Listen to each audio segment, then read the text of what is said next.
Hey everyone, this is Carrie. You're about to hear an interview with a former Scientologist. He is also a former church staff member. His name is Trevor Heasley. Before you hear that, we need to do a little housekeeping. So Trevor makes a number of claims in this interview about his treatment while he was working at the Scientology Valley org, and we could verify some but not all of those claims. So we reached out to the Church of Scientology. We sent them a list of the most important claims Trevor makes here, and they claim that Trevor makes false statements in this interview. We'll give you their entire response at the end of this episode. We should also note that Trevor uses some language here that's imperfect.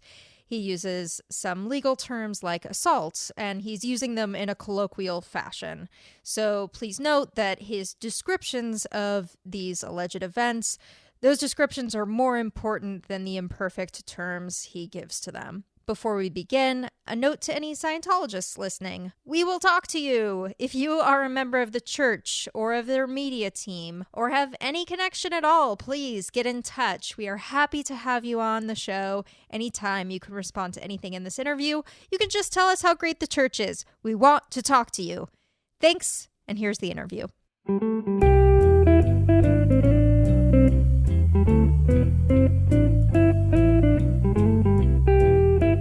Hello and welcome to Oh No, Ross and Carrie, the show where we don't just report on fringe science, spirituality, and claims of the paranormal, but take part ourselves. Yep, when they make the claims, we show up so you don't have to. I'm Carrie Poppy. And I'm Ross Blotcher, and we are super excited to be here today with none other than Trevor Heasley. Hello. Welcome, Trevor. Thank you, guys. So we heard from you because you contacted us and said, I listened to your Scientology investigation, and things kind of changed for me. So why don't you tell us about that? Well, you guys actually, during one episode, had said if somebody is still in, that you would like to hear from them. And at that time, I was still in, and I contacted you guys, and then a lot of interesting things happened after that.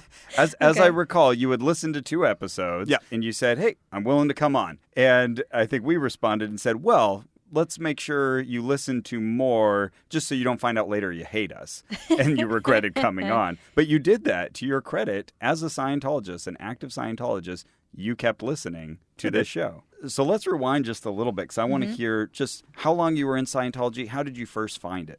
Well, I was on staff for about a year and a half. I found, Scientology, or how I found you guys? Scientology. I used to walk past the Valley org about every day on my way home, and there was this gentleman standing on the corner. Very awesome dude, very nice. He would always ask me to come in, and I would tell him no. And then he would ask me to come in again. I'd tell him no. One night I was at the bar, and I had a few drinks, and I walked past him again, and he's like, hey, come on in. And I went, all right, let's do it. And What year about was this? Probably about 2 years ago, year and a half or so. Had to be recent because that Valley org, which we mentioned in one of our follow-up Scientology episodes in North Hollywood. It's fairly young. Yeah, hasn't been around too long. When I started there, they were about 2 months or so into their life. Okay. I was going to say it's all bright and shiny and clean, but all Scientology orgs are pretty bright and shiny. It's still and clean. bright, shiny, and clean. We used to do a lot of cleanup during that. When we worked there, we would clean everything. There was about an hour a day where you just clean. Oh, well, that explains that. Okay, so you said no the first couple times he stopped you. Did you have any prior knowledge of Scientology? What made you say no? I had heard some, negative things. I was like, you know what? I need to stay away from those people. They are scary. And then, the guy was he kills me with kindness. So I just, every time I walk by him, he would ask. And then eventually we just started talking. And then, the last time I went, I was, a little tipsy, and he invited me in, and I went, sure. So I watched a whole bunch of videos, and they had a few which kind of made sense to me at the time. There was a video about suppressive people, and, I was like, you know what? They showed you a suppressive people DVD on the first day? Well, yeah, it's right in their lobby there. You can go in there and ask to see the video on suppressive people, where they kind of break down what a suppressive person is. Okay. And our faces flashed on the screen. Well, no, it wasn't about like you guys or anybody in particular. It was about the types of people who are suppressive. Uh-huh. And at that time I was going through some things, and it did make sense. It explained a lot. You thought, oh, I know who those people are, and I need them out of my life. Correct. Yeah, kind of those negative energies. Correct. And, they said, hey, we're going to help you with that. So right on. And, so I ended up going to their Sunday services a lot. And then one day I was asked to be on staff. Okay. And I said, sure. So I joined staff. So did you have a job before then, or were you? I did. looking? I was a telemarketer in the afternoon, Okay. and in the evening, I worked at the Pasadena City College. I was a TA for their editing class. Oh, wow. Okay. And so did you have to give that up in order to? Eventually, I did, yes. Okay. And so you must have been Sea Org if you were staff, right? I was not Sea Org. Okay. You have staff, and then you have Sea Org. Okay. Sea Org are those guys who signed the billion-year contract. Right. I signed a 2.5-year contract. Okay.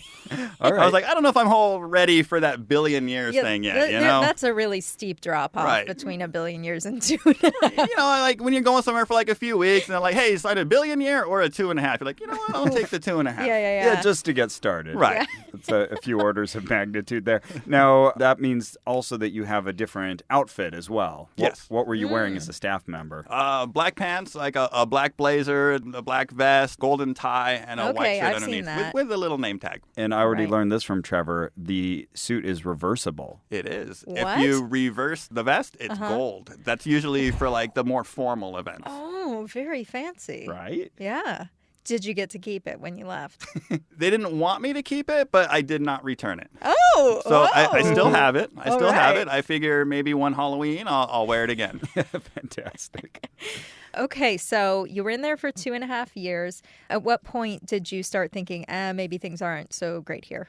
All right, so I was in the basement in the room with all the computers. I would design their flyers, stuff like that for internal use. Basically, recruitment, propaganda, stuff like that. I would design it. So what was your title? I was the director of public promotions. So what I would do, I would Wow. place like ads in newspapers, design those, and so I was like my job was to get the word out to the Valley about this organization to get people in or to buy a Dianetics book. Okay.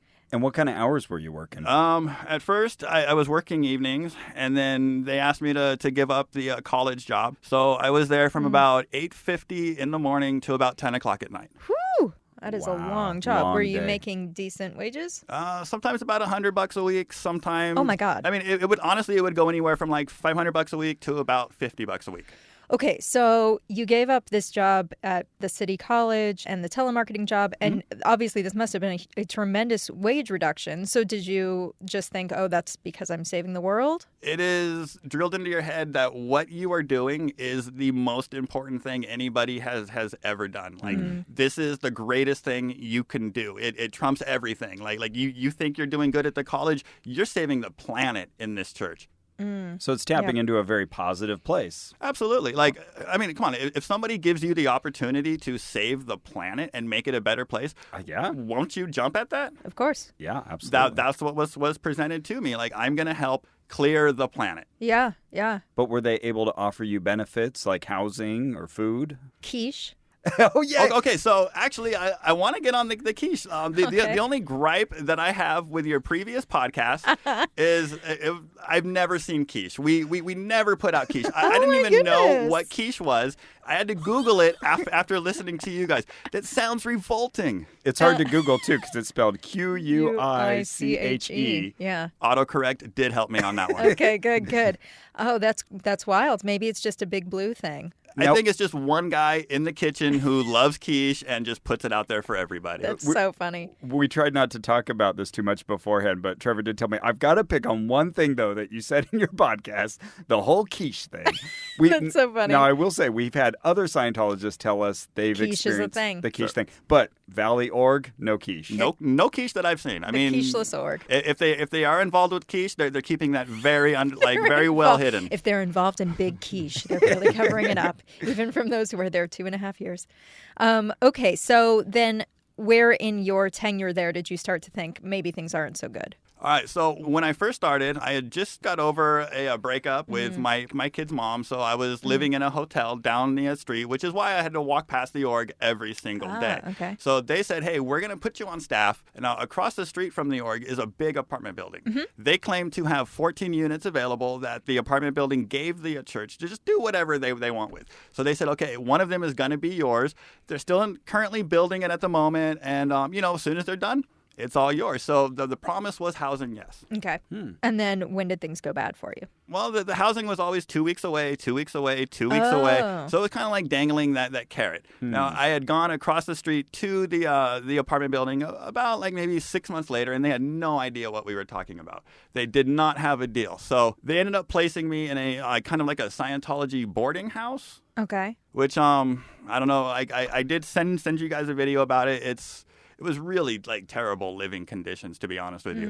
There was like a lot of bugs, there was mold, just a bunch of things that were just very unpleasant. Yeah, you've mentioned a black mold. Yeah. Ooh. Not good. Yeah, so I spent a lot of my time getting sick, and that's one of the reasons why I ended up leaving the church was because I kept getting sick. Yeah. Okay. So it seems like there were a couple issues that were mounting. Correct. And then how did listening to our show, did that play a part in your leaving? So I started listening to your show. I was in the basement, and I had Googled Scientology logos. And I saw a picture of Avner, who works there. Oh, right. And I was like, well, that's kind of odd that, these SPs are using Avner as a picture. So I reported you guys. I was like, these guys are doing wrong. And what's Thank the you. process for reporting us? Do you send an email? Do you call somebody? I just go to my superior and I say, hey, look, these guys are using an image which I feel they shouldn't be using. So let's get them. Okay. I was a jerk. Yep. I don't know that you were, but okay. And then, you reported us. They asked me, hey, have you listened to them? And I was like, absolutely not, And I was already 2 episodes in at that time. But you knew that saying yes would get you in trouble. I still got in trouble. Oh, okay. I went through what they call PTS handling, which is I was a potential trouble source. Right. Yeah. Correct. So I had to go through that. That was kind of a weird process. So a PTS is someone who's sort of indirectly in contact with an SP usually. Correct. It's anybody who is in contact, correct, with an SP. You immediately become PTS. If you've listened to anything negative about the church, watched certain television shows, you become PTS. Or Googled an image on their website. Correct. Because as far as they knew, you hadn't even listened. Correct. You were Googling just so you could find the Scientology logo, right? Well, for your work. Correct. I was looking for a logo to put on my flyer because I designed the flyers, Yeah. So you go to Google to look up certain logos that you can use. There was nothing wrong with that. Very normal. Right? So now that you're a potential trouble source, what do they do to you? Well, how does that take place? They sit you in a little room with an auditor. They make you hold the cans, and they ask you questions. Have you had any contact with an SP? Are you FBI? Are you? They have a lot of questions. Oh, wow. And then if your needle floats, you're good. Right. How'd you do? My needle floated. Oh, good. Okay. All right. FN, doing good. Interesting. I mean, were you had to be nervous during this interview? Absolutely. I'm nervous during this interview. I mean, I would be if someone was grilling me on whether I work for the FBI. Correct. Good job with your floating needle. Now, Trevor, do you work for the CIA? I do not. Oh, okay. Okay, good to know. Good to know. Floating needle. No, he checks out. Ross carries an e-meter with him at all times. Okay, so you passed that. Did you get, I don't even know what you call this, relinquished from the status of PTS? Honestly, I don't know. All I know is at that point, they said my needle had floated, and then I never heard anything more about it. So I'm going to assume I passed. Okay, congratulations. Thank you. So that was the end of that as far as they were concerned, but you kept listening. Absolutely. And you said that as you got to around episode 7, 8, somewhere in there, that we said some things that I think I said something that you felt kind of crossed a line. You had put out there, if there is a Scientologist listening, like somebody's sneaking away or somebody allowed to listen, run right now, get out of there. And I was like, maybe he's right. So I started looking around, I started paying attention, and you were absolutely right. At least in my case, that was the best option for me, was just to get out. Wow. So there's a big jump here now. What about Ross saying that made you say oh shit, I am in a bad situation? Was there a line that was crossed or? It was the fact that I got into trouble just for mentioning you guys or mentioning that I knew who Leia Remini is, and at that point I had seen little bits and pieces of her show, and I was like, that's bullshit, And then I tried telling them that you guys were not bad because at that point again I had already listened to you guys, and I was about a few episodes in at that point where I went into my PTS, and they had some follow-up questions later on, have you listened to it? And I went, actually, I did. Oh, now, good for you. I said, in my personal opinion, I didn't feel at that time that you guys were SPs. You went into it with a very, very open mind. And I respected that. And I was like, they're not bashing us. They're not making fun of us. They're just telling their story. And so far, it's very, very positive. You know, and like I tried to explain to them that you guys might actually be doing some good. And I kept getting into more and more and more trouble. And to me, that just seemed a little odd. Yeah, that you weren't allowed to like listen to critics. Correct. It's kind of a red flag, yeah. Yeah, one thing you do not do is you do not listen to anybody who criticizes the church. You shut them down or you shut them off. Now, you had made a decision sometime around then that it was time for you to leave, but you needed to do some things first. You wanted to document the process. You called us, and I think you told us at the time you were a bit inebriated then, which is a great transitional lubricant, I guess, for life. Sometimes I do drink, yes. Yeah. Sure. But I remember we talked at that time, and then we didn't hear from you for a long time, and we were worried about you. We're glad to see you're okay. Yeah. But can you tell us a bit about what's been happening for the past few months? For the past few months, I've been out, and things aren't going really that well. I still live in a kind of like a Scientology boarding house. Oh, wow. Yeah, You still live there? Unfortunately, I still live there, yes. Oh, my gosh. Okay, now do they own the building? I don't know. There's one gentleman in there who kind of like runs the house. I don't know if he's the owner or not. Oh, my gosh. But Scientologists are constantly moving in and out. Oh, wow. Okay, But so... you're no longer working for the church. Correct. And as of the airing of this podcast, I'm sure I'll be officially declared SP. Right. Okay. So if anybody's listening to this and they have some housing available in the San Fernando Valley, maybe hit us up and we'll connect you to Trevor. Absolutely. Great.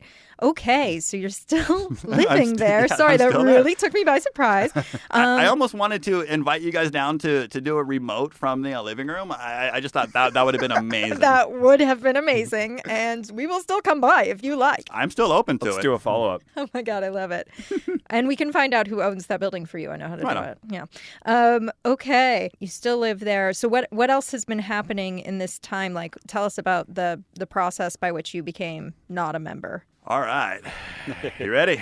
I'm ready. There, one morning, I'm sleeping in my room. Now, keep in mind that this house was very unhealthy. There was bed bugs, so my daughter couldn't really sleep. That's the worst. Your daughter was living there too? Absolutely. So she couldn't sleep in the bedroom. So I set her up on the couch in the living room. Now, she woke up screaming. And I'm like, what's going on? Can we ask how old is your daughter? She was 12 years old at the time. She's 13 now. Okay. All right. So she woke up screaming, and I had heard the door open and close, and I was like, what's going on?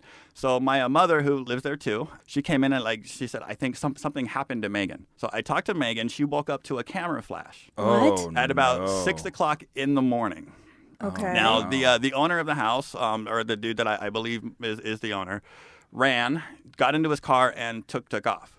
What? So I sent him a text saying, hey, what's going on? I was taking a picture of your dog.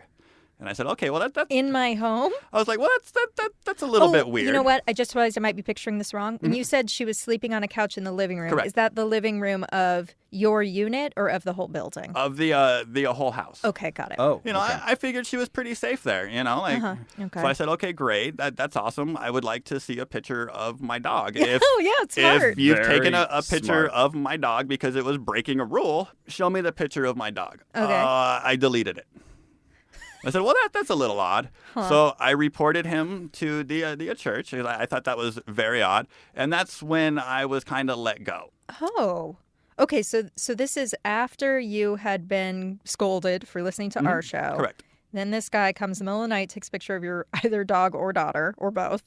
Then just for saying, please let me see the photo, that's when Because you got no other explanation? I wasn't satisfied with his answer. If he would have shown me a picture of my dog, that would have been the end. I would have said, hey, you took a picture of my dog because it was breaking a rule. That's what he was claiming. That's what he And told then you. you ran away from the building for no reason. Right. It was a little odd. Yeah, Yes. it was a little odd. Sure. You know, but I wanted, like, I was Benefit so of the doubt. hoping Yeah. that, hey, you were taking a picture of my dog because it was breaking a rule. Later on, I asked him, what rule Yeah. was the dog breaking, and he said, well, I hadn't really thought of one yet. What? I didn't work out my alibi. Okay. Right. So, yeah, how did this play out? What's happened since? Basically, the church said that's fine. He was taking a picture of your dog, and it's explained away. And like I said, well, come when I see a picture of the dog, you don't need to. So basically, okay. they covered that up, and Right. I like that's kind of one of the things which made me start to think that some of the things I've been hearing about the church might actually be true. Okay, just that there's some sort of creepy monitoring going on. And their reaction to your whistleblowing. Yeah, it was just kind of like swept under the rug, and let's pretend it never happened. Okay.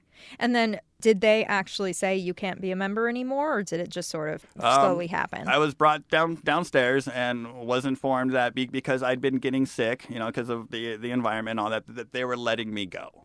Okay. And I personally believe that a lot of it happened because I reported another Scientologist. Now, I followed their rules. I did not go to the police like I should have. I tried to report it internally, which is what you do when you're a Right. Scientologist. You do not talk to the police or Right. anybody kind of like outside government at all. But they haven't forced you out of your living space? A little while ago, they tried to sue me for lack of rent. Now, I've been paying rent, and they're claiming that I haven't paid a penny. They tried to sue me for that. I went to court. I presented my evidence, and I won. Oh, Okay. congrats. Thank you. Yeah, okay. So when did that happen? That was about a week and a half ago. Okay, so now they can't evict you? Correct. I got about 2 more months to stay there, and then I'm out. Okay. Now, personally, I'd like to get out of there right away. Sure. Because, especially after this podcast, things are probably going to get a little bit weird for me. Come to a Yeah. head. You said you'd posted at one point on social media Yeah. about no longer being a Scientologist. I had posted, I am no longer involved with the Church of Scientology. Now, I was brought in, and I was accused of attacking the church and all kinds of ugly things. So I was like, you know what, to make you guys happy, I'll just take it down. Okay. So I did. Magnanimous of you. I posted another one this morning. Okay. What did you say this morning? I could read it for you. Yeah. Oh, yeah. Basically, that I was doing this podcast, and let me actually find it here. Sure. Yeah. You guys can edit, right? Oh, Of yeah, course. absolutely. Fair enough. We can edit, we can audit. Don't talk about auditing. The only way scaring out me. is through, Trevor. And you're pretty certain at this point the OSA is monitoring your posts. Well, yeah, they had actually brought me down and said, we know that you wrote this. They knew about all the comments at the bottom. So, I mean, yeah, I'm pretty sure my account is being monitored. I even, in this last post, I even said hello to the OSA. I'm trying to be polite to everybody. Gotta acknowledge everybody in the room. So were you actually an official member of the church or just an employee of the church? I was both. Okay, I so was you both. did sign that thing that Ross signed saying, I want to be a member. I signed a 2.5-year contract that I was a member and that I was on staff. Oh, okay, so you have to become a member of the And church. you Okay. were the IAS as well. I was a member of the IAS. I had my year free membership. I have chosen not to renew it. Oh, interesting. huh. Here's a Okay. big surprise. You should renew it. Just see what they do. I don't think I would really be welcome at this point. Oh, strange. No, wait. All are welcome there. I've read about that. Unless you're homeless or have a camera. Oh, homeless. Or they just don't like you. I would think that homelessness might be something for them to latch onto and say, oh, we can give you room and board, but no. Well, originally I went in there because, I had the promise that I was able to help people. So I did one day. I brought in a homeless gentleman, and the guy was awesome. I mean, the guy was super cool. I brought him in, and they got really upset with me because he was a little bit dirty. So I was forced to basically read his OSA results. And one thing I was instructed to do, which the OSA results did not actually say this, but they wanted me to tell the guy that he was suicidal and that they gave him 2 weeks before he started cutting. So I was put in this position like, do I try to convince someone he's suicidal? Oh, my God. I couldn't do it. I asked him. I was like, hey, are you suicidal? He said no. I went, oh, fair enough. No, you said OSA results. Did you mean OCA? OCA, Oxford yes. Oxford Okay. Capacity Sorry. Analysis, yes. No, Not that's great. affiliated with the university. I cannot connect to the internet in here, so I cannot Oh, check okay. Right, Facebook. we're in a little Faraday cage recording right now. Oh, right. Well, maybe we'll look at it later and edit that in. Yeah. Fair enough. We pulled this up later on Facebook, and Trevor had posted 8 years ago, if you're going to be dumb, you got to be tough. And then he reposted it earlier this day and said, I posted this 8 years ago today. It has never been more appropriate than today. I'm on my way to record a podcast on Scientology and the dangers that lie within. I know this account is being monitored, hello OSA, but I feel I cannot stand by and let this happen to anyone else. If you are reading this and currently still in Scientology, I recommend the Aftermath Foundation. I do not recommend violence or any kind of destruction of property. I do recommend using your voice to share your story. #Aftermath. Next, the conversation moved to how Trevor felt that in Scientology, the blame is constantly reflected back toward you. Well, everything is my fault.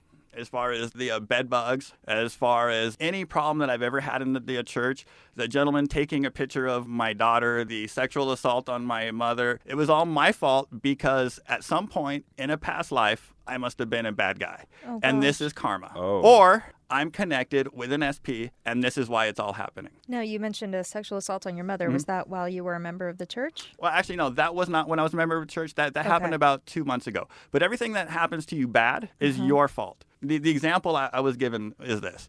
Let's say you go to Ralph's and you park your car in the parking lot. And you go in and somebody breaks your window and steals your stereo. That's your fault. I don't Because follow.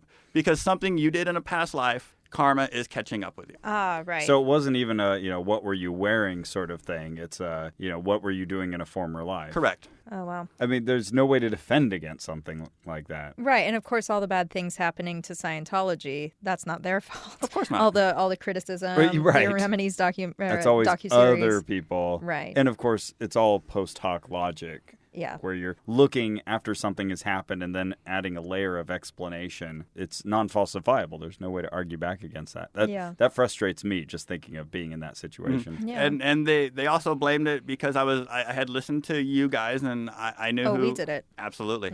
Absolutely. They even mentioned your name to me during that meeting because I listened to Ross and Carrie and Oh, wow. I had seen an Aftermath episode that all the bad things that are happening to me in my life at this point is my fault. Oh, my God. Sorry to dig at an open wound, but I just Dig. want to make sure I understand with the incident with your mother. Was that a member of the church who assaulted her? He is or- a member of the church, one of Okay. the roommates. I probably shouldn't mention any names Yeah, for good. legal purposes and all that. Yep, good But call. my mother had knocked on gentleman's door and asked to borrow like $20. So he said, sure, here's $20. And then she went to walk away and he called her back, stuck his hand in his pants, started masturbating, and then said, hey, I'll give you another 40 if you want to watch. Now, at this point, he's like already doing it, right? And so she called the cops and Good for her. Good, yeah. they explained it away through the church as I have a history of false reporting. Now, the only thing at that point I had reported was my daughter's incident. So it got, again, swept under the rug, and the police believed them. There is an ongoing investigation right now into that. But as By far the as police? correct, yeah, we overstepped and we called the police, which is why I am no longer allowed inside a Scientology building. Except Oh. the one you live in. I mean, as far as going into an org, No, but- I cannot. Right. But where you live is not an org. It's Correct. Right. And they hate me right now. They want me out. Right. So it's a little bit of a struggle. So you have tape of them admitting that this happened? Yes, I confronted the gentleman. I told him, I'm going to post this on YouTube, which I believe it's still up. If I did take it down for some reason after this, I'm going to put it right back up. It's My Truth on Scientology. Just look for that page. I'll try to have that up as soon as possible. My Truth on Scientology. My Truth on Scientology. My Truth is one word. If you need to get a hold of me, mytruthonscientology@hotmail.com. Okay. Fantastic. All right. My goodness. Okay. You've been through quite a bit. So how have the last couple months been for you as all of this has just been mounting and mounting and mounting? I get yelled at a lot when I go out, By who? by the other Scientology members. Like today, there was some yelling going on outside. So I came outside to see what everybody was yelling about, and I was told, shut up. And, like right out in the middle of the street, the neighbors are listening, like I'm an asshole and all this other stuff. Anytime I say something, it's just immediately getting yelled at or completely ignored. I would rather be ignored. Sure. Given me those too. options? Yeah. Yeah. I think, being constantly harassed and being Correct. ignored. I'd pick being ignored. Where is your head at right now, just in terms of what you learned about L. Ron Hubbard and his teachings and the content of Scientology? Do you still feel like maybe there's some useful stuff there, or are you removing yourself from that as well? Well, I'm trying to remove myself, but what I have to keep remembering is that L. Ron Hubbard is a genius. I mean, I'm not going to argue with that. The guy is an absolute genius. And some of the stuff he says, it makes sense. It's very, very good. I would say a lot of people should read some of these books. Okay. Now, I'm a firm believer in that there is some good that can come out of Scientology. The books are amazing. As far as the tech, I don't really know about the e-meter. I mean, I've lied on it and passed. During one auditing session, I had already told the truth a couple times. My needle had floated. And then I had heard a story about Christopher Reeves, Superman, who told them that basically a story out of Greek mythology, and he passed. So I said, you know what? I'm gonna try this. So I went up there and you talk about traumatic events which happened in your past. Right. So I told a story about one time, you flew too close to the sun. Or when you were strapped to the masthead and your ears were filled with beeswax. Even better. I told them, I remember growing up, and it was a snowy day, and I remember my mother had dressed me in like a really big coat, and I had a hard time moving my arms, and it was just really hard. I had fallen into the snow. My brother had to help me up. Is this a Christmas story? On the way to school, Scott Farkas would always mess with us. He would always bully us. Shoot your eye out, kid. Oh my God, this is so good. My needle floated. And they were like, you're telling the truth? Absolutely. Because they've never seen any media. And it was at that point which all faith that I had in the e-meter and all that just kind of went out the window. Yeah, that's fair. Well, we love that. You conducted a test. And I can't believe you actually got it, though, from a big puffy jacket. Oh, yeah. Brilliant. Oh, man. The many, many times I had to watch that movie as a kid, let me tell you. That was my grandpa's favorite film. Oh, okay. I thought for sure I would get found out when I mentioned the name Scott Farkas, but my needle floated. Oh, my gosh. That actually reminds me of an episode of The Office where they try to... Did you ever get to watch The Office? Oh, dude, I love The Office. Oh, okay. Where they try to pass off stories to Michael as real, but they're things like, when my uncle Mufasa died right in front of his son. It's just so sad. Yeah. Any fun stories from when you were in Scientology? Just things around the org? I mean, the only real fun stories was when people would come up and harass us, when people would come towards the org and they would film and all this other stuff. A fun story, we had a gentleman who just wouldn't leave, but he was standing on the public sidewalk. Mm-hmm. And back at that time, I was like, Scientology. Right. So what I had to do is I had to go out there and read to him The Way to Happiness. Because if you read it to him, he will leave. So I sat out there for almost 30 minutes just reading out loud like I was an audiobook guy, just The Way to Happiness. The guy just ended up leaving. But hey, so it worked. But all he was doing is he was just kind of standing there. And why can't you stand outside of a church? Right. That kind of bothered me. That's a red flag. That this he wasn't doing anything wrong. He was just sitting there, he just decided this was his spot for the moment. Right. And I had to go out and harass him. He wasn't harassing us, but looking back, I had to go out there and harass him.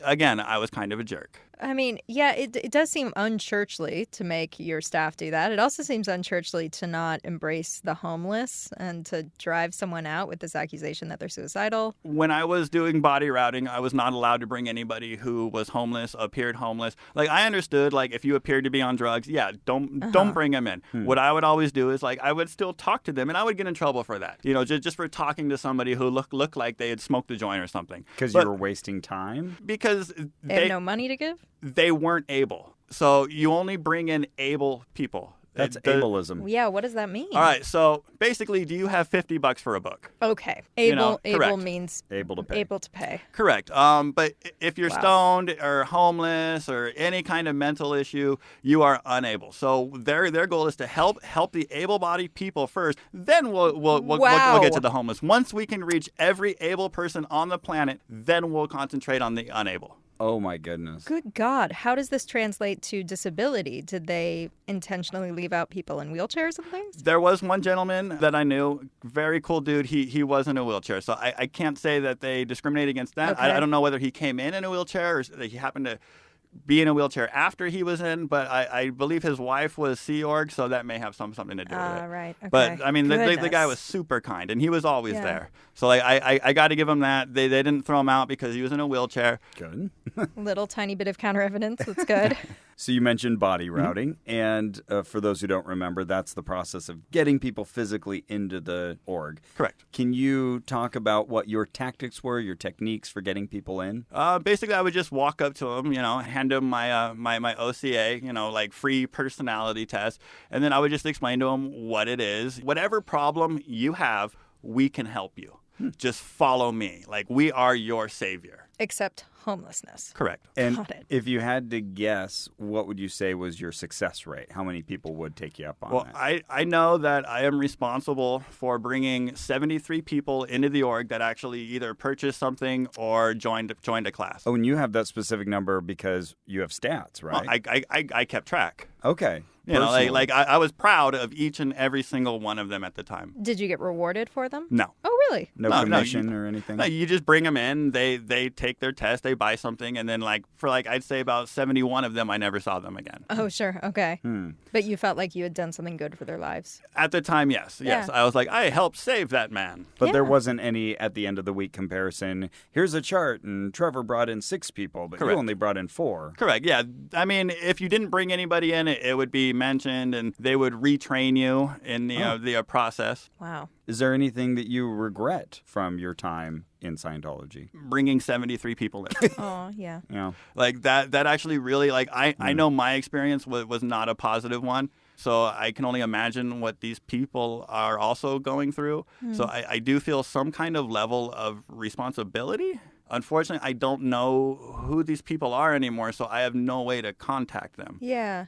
So, but you did say you didn't see 71 ever again. Do Correct. you think they stopped going to the church, or do you think that just they never crossed your path again? Well, I was always down towards the train station, so I didn't really spend a lot of time in the org itself. I was Okay. always either at a swap meet, at the train station, walking the streets, trying to bring people in. I mean, I would see some of them like in passing, hey, how's it going? But you bring 73 people in, you don't remember a whole lot of names. So Sure. I tried to avoid, I don't remember your name. So I would feel bad. So I would try not to say hi or something, just or not to say hi, but to say hi, but not really get into a conversation because I didn't want them to know that I forgot their name. Right. Okay. I mean, well, for what it's worth, it does seem like Scientology doesn't have the greatest retention rate, so hopefully not too many of those 73 stayed. I mean, it would be awesome to know their story, but Yeah. I will never know. Yeah. So now I feel like I have to help at least 73 people in the time that I have left in Aw. this life. Oh, that's lovely. I'm sorry, 72 more. Oh, you already helped one? Correct. Well, I mean, I've done one good deed that I can say, you know what? I'm going to put a check mark on my board there and say I'm down to 72. What's your one good deed? It's not a good deed if you keep talking about it. Well, hey, you're on the show, and I think you'll be helping a lot of people, those who get to hear you. Phew, you only have 71. As I was going to say, I'll put another check mark on the board and we'll consider it 71. Fair enough. I feel like, you ever seen My Name is Earl? Yeah. Long ago. I feel like Earl, but I have a list of 72, but I don't know who they are. So I just got to find 72 strangers to help. Okay. Funny enough, Jason Lee was a Scientologist. at Oh, the time. right. Not anymore, Not though. anymore, right? Not Right. anymore. Okay. Good on you, Jason Lee. Ross, I'm going to stop you right there. I just want to announce that we have a couple of Jumbotrons. Yes, you heard it here. And the first one is for Rena from Sean, who says, "Hi, Rena. Happy birthday. I just wanted to thank you so much for introducing me to my favorite podcasts, all on Max Fun. Oh No, Ross and Carrie is a perfect podcast for us to bond over, and I look forward to more road trips with you, Katie, and our favorite Max Fun podcasts. Love from your brother, Sean." Ugh, Sean is the best. I've got the other Jumbotron right here, and it's from Clementine to Camille. And Clementine says, "Merry Christmas to my bestest friend. Can't wait to see you in a few weeks and listen to OnRack together. Love you just as much." Aw. If I can pay attention to me and Ross for a second, were we on the Rogues Gallery? I have seen a picture of you guys. Yes, you. Oh. They do hold security briefings every now and then, and we were presented with pictures of people to look out for. And if we see them, we're to remove them from the org or report the encounter. I'm picturing And we're on everybody. that? You guys have been, as far as I know, from what I was explained, you guys are officially declared SP. And oh boy, and trotted out as examples of people to remove. How many people do you think you had to memorize their faces? Quite a few. Quite a few. But the reason I knew you guys was because we had already had that conversation with them, yeah, and I of was like, course. oh shit, that's Ross and Carrie. I'm guessing we're SP, at least in a colloquial sense, where I doubt we have a goldenrod attached to us since we were never involved members of the church. Yeah, they're not going to send us a declare. But yeah, they. Well, you don't have to be a member of the church to be SP. Okay. You just have to speak speak out against them or critique them in any way. Whatever L. Ron Hubbard writes is law, and if you argue with it, then that's a problem. Even if it like doesn't make sense. Like we were required to wash a window, we had to use a wet newspaper. Yes. Oh, I've heard about So, this. and even though it makes absolutely no sense, and in fact it's so difficult to wash a window with a newspaper, L. Ron said it. because LRH wrote it, that's what you do. Okay. He is infallible. So thinking of that and circling back to L. Ron Hubbard's a genius, which things of his really compelled you? Because we do have lots of examples of him kind of saying nutty stuff. What did he say that you were like, oh, you know what, this is unique wisdom? All right, so the very first course I took was learning how to learn. Now, I would honestly recommend that to any child out there in the school system. You know how everybody tells you, go study this and study that? Well, how do you study? So he basically broke it down on how to study. Okay. If you're feeling this emotion, if you're feeling bored or tired, you're not understanding a word. So what you do is you get a dictionary, you look up the word, you read the definition 10 times, you use it in sentences, you learn all the derivatives, everything about that, and you learn the word, and then you go back and reread it. It actually works. Clear up that MU. Exactly. That is actually good advice. If you're not understanding something, pick up a dictionary. Yeah, okay. It's good advice, right? I'll sign on to that. So yeah, that's great. Correct. Yeah. So that's. I mean, I've seen Scientology's version of this where, there's like footnotes to everything and we have to redefine the word house or whatever. That can get a little crazy, but... It gets a little weird when then I say, okay, give me the definition of this word. And you give them the definition, you're like, even though you know what the word means, you have to go look up in the dictionary. You're like, oh my God. Right. So, and then you do that a couple times and you're like, I know what a house is, dude. Yeah, exactly. I may not know exactly what's written in Webster's, but I know what a house is. Right. But you have to memorize what Webster says. Right, which interesting. It makes sense because it keeps everybody on the same page as far as language, as far as words, and your vocabulary really does get built. Okay. Now, the problem comes in is Scientology will sometimes twist the words and give them other meanings. Right. Yes. Jargon. Like critical is a very bad word within Scientology. It's one of the worst words. Which is a good way to shield you against anyone who has a critical voice. Anytime you hear the word critical, then immediately you think, oh, that's bad. Bad. And again, at that point, as a member, what you do is you stick your fingers in your ears and yell, nah, nah, nah, nah, nah, and you don't listen. Right. Now, here's something I'd love to ask you. Because you're taught in so many ways, really, you're inoculated against some of the arguments against Scientology. You're taught to only report misdeeds inside. You're taught to ignore the critics or to think of them as bad people.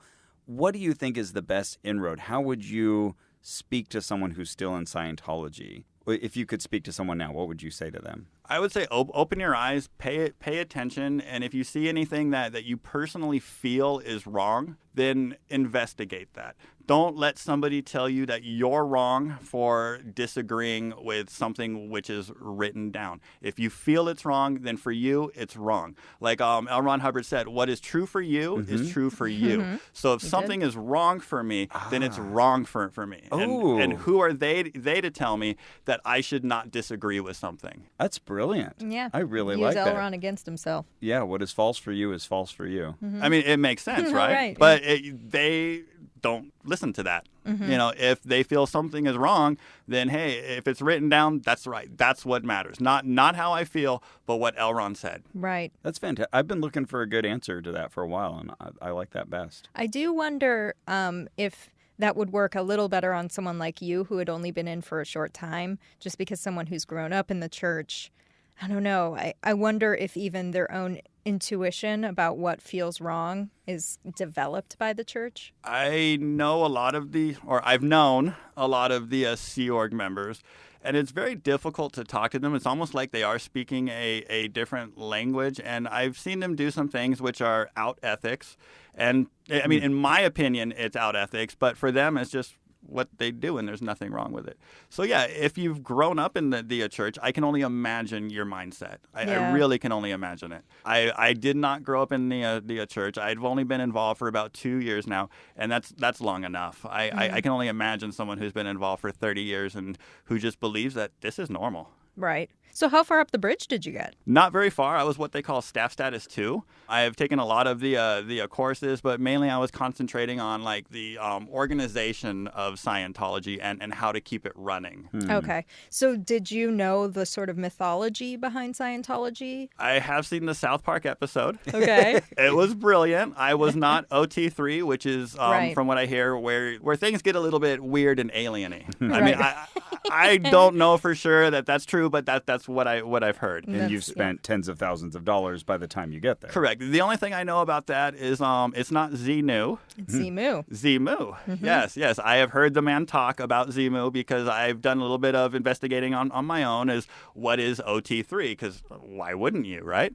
And yeah, the gentleman himself says Zimu. Chris Shelton, a longtime former Scientologist, had been on our show. He mentioned that to us and blew us away. He also mentioned just how he was on staff for so long and never made any progress because that's sort of dangled in front of you. Yes. We'll subsidize your courses. We'll make it cheaper for you to access this learning, but you never have time to do it. You're so busy. Well, what it is you spend a lot of time learning about body routing and a lot of your education. Like you do go on course, but it's more about how to run the building, how to do your job, what it is to be a Scientologist on staff. Okay. It's not about Scientology itself. That is always like once you do this, then you can start going up the bridge. And then there's always like one or two more things you got to do before you can step foot on the bridge.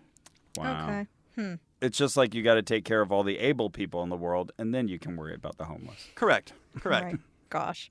Okay. Because the way they look at it is the unable is going to take a lot of resources and a lot of time to help these people. Now, like a church might. during that time, you could have helped 5 able-bodied people, or you could have concentrated on one guy. Which I mean, and I really hate to say it, but back then, it kind of made sense. Yeah. I mean, there's some healthy version of that, right? Where you consider the fact that all your resources are limited and you want to do the most good you can and you don't want to spend all your attention on one person. That said, you'd think the people who are weakest and most vulnerable among us would figure into that equation somewhere. See, I actually have a heart, and Yeah. and I noticed that about you. I went into it thinking I'm going to help people. But I don't really think I got that opportunity to really help somebody who couldn't have helped themselves. So what do you want to do now? I just want to get my story out there. And if there is somebody like I was down in the basement, listening to it illegally on a computer somewhere, maybe look around and just kind of figure out, should you be here? Is this something that you can really get behind? Ask questions.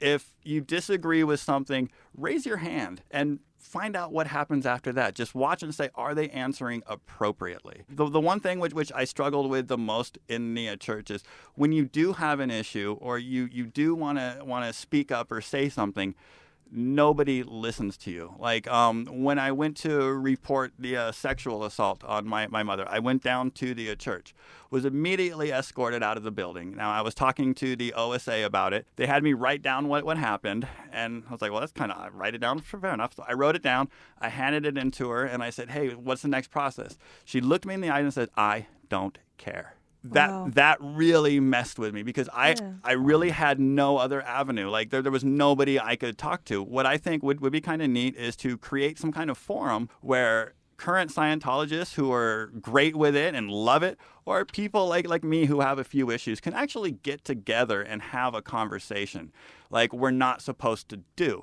You're not supposed to talk to somebody who's critical about them. Why? If you're right, defend yourself. Yeah. That's a healthy attitude. So, do you think that you'll be able to get active Scientologists on board with that, though? I don't know. I'm starting a YouTube channel called My Truth on Scientology. I've already got that. I do have the email mytruthonscientology@hotmail.com. I don't know if anybody will, but if you have a story, I will listen. And if you want me to put you on tape and record it, if you want me to film you, if you want to send me a video, we can all post it on one YouTube channel. I won't even put ads on it, so I won't make anything. But it gives current Scientologists, old Scientologists, people who are critical, a chance to have a discussion. And I think that's the one thing that the church is missing. That's a great service. Absolutely. Also, we should mention, you brought it up, and also Sure. Chris Shelton, the Aftermath Foundation. Just for anybody who's listening, transitioning out of Scientology, that's another place you can go to get resources. I just recently found out about it. I have sent them an email kind of just describing my situation and say, hey, is there anything I can help you with, or is there anything you can help me with? Glad to hear it. Well, is there anything that you're just like, this is the one thing that people need to know? Yes. One thing that really bit me in the ass when they were promising the apartment and all this other stuff, one of their main beliefs is if it's not written down, it's not true. So if you're thinking of going on staff, if you're thinking of going in there and they promise you anything, have them write it down. Because otherwise it's not true, and more than likely it's a carrot they are dangling in front of you, and it's a lie. Okay. Great so when advice. you said if it's not written down, it's not true, I interpreted that as if you make an assertion, they'll say, well, it's not written down, you're lying. No, like when I had tried to report the Sea Org members, which had made that promise about the housing and all, like, we're going to do this for you. I was asked, did they write it down? I said, well, no. Well, then it's not true. So Wow. these guys Disavow got it. away with everything because I didn't have them write it down. But you gave them so much service Correct. on a false premise. Correct. Let me ask you something then. I have written to them a number of times and said, hey, listen, you keep kicking me out of orgs. Do you not want me to come? If you don't want me to come, just say tell so. me. Yeah. And they won't write back. Do you think it's because they don't want that paper trail? I think it's more just because they don't want to deal with it. Or, I mean, I don't know for sure, but if somebody had, when I was writing letters, if somebody had written me back with like a critical letter, I probably just would have thrown it away or just completely ignored it. Okay. All right. Because, again, don't engage with people who are critical. And if they even thought you were SP, by them responding to you, they may have gotten in become trouble. a PTS. Correct. See how self-reinforcing this all is? It's such a mess. I go to Kaiser, which is right next to Big Blue. And so I pass by Sea Org members all the time, and they will hand me Dianetics brochures and whatnot and say, have you heard of this? And I've just come to saying like, oh, yes, I'm in your rogues gallery. And they, oh, man, do they shut down. Their eyes get Conversation really wide. And, okay. And then Do they pull out They walk their away. cell phones and record you or take pictures? No, there was one guy who really hovered above me and kind of just followed me across the sidewalk.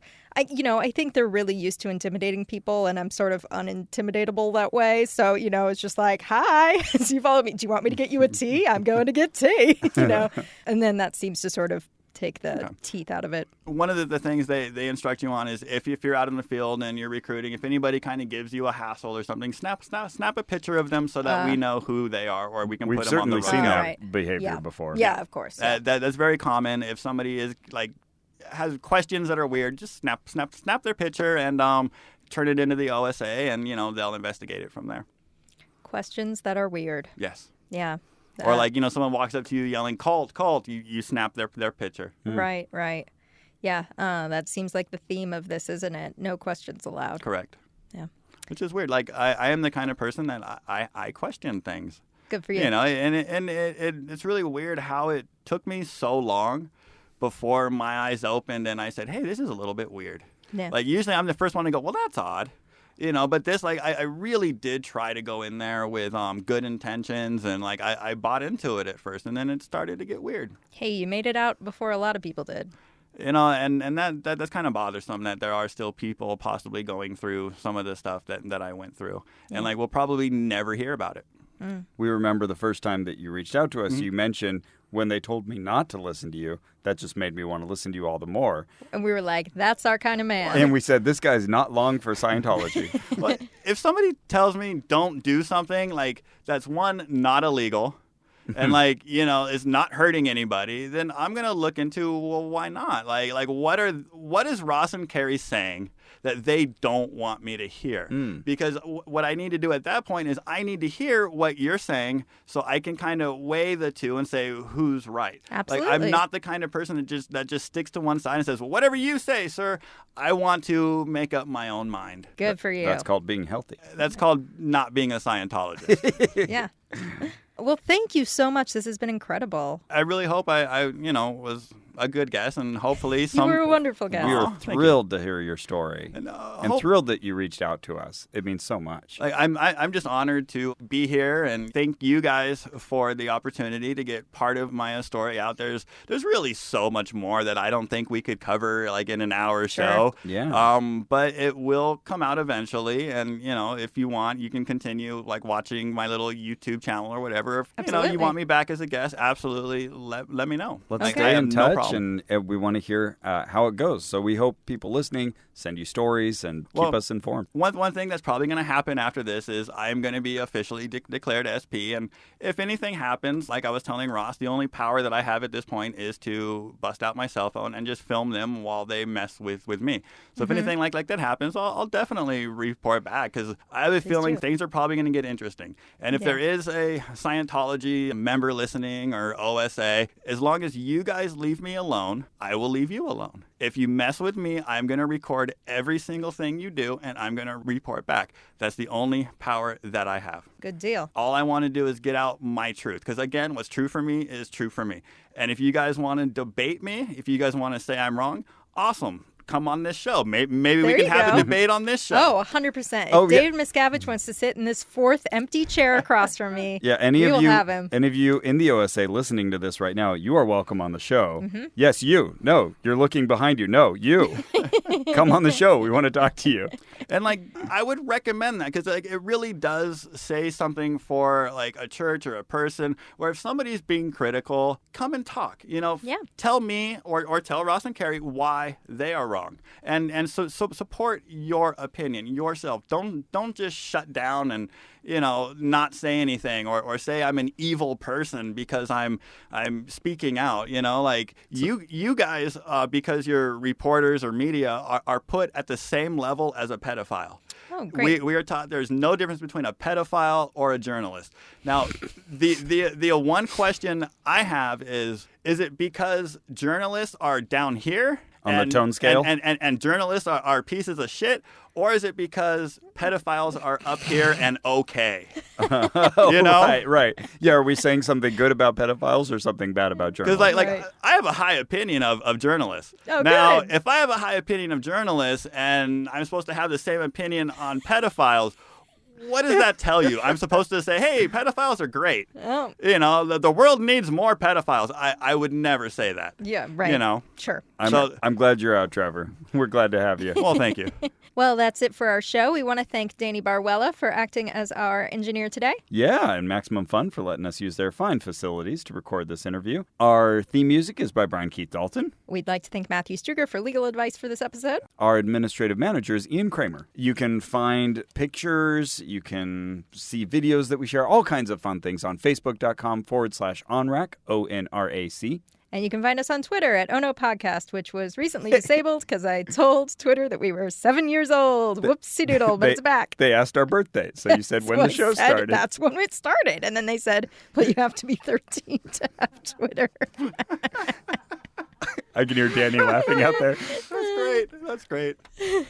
You can really help the show by leaving us positive reviews wherever you found us. So iTunes, Spotify, that does help people find us. You can also post images on Google that Scientologists might look up. And just one more time, your YouTube channel. It's My Truth on Scientology.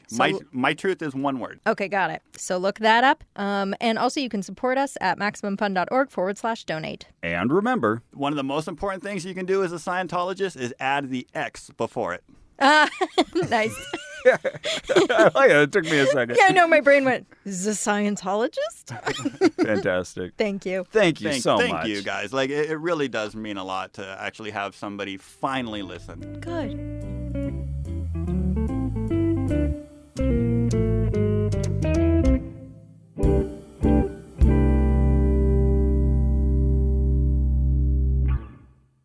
Thanks for listening to that, everybody. The Church of Scientology denies many of the claims that Trevor made in this interview.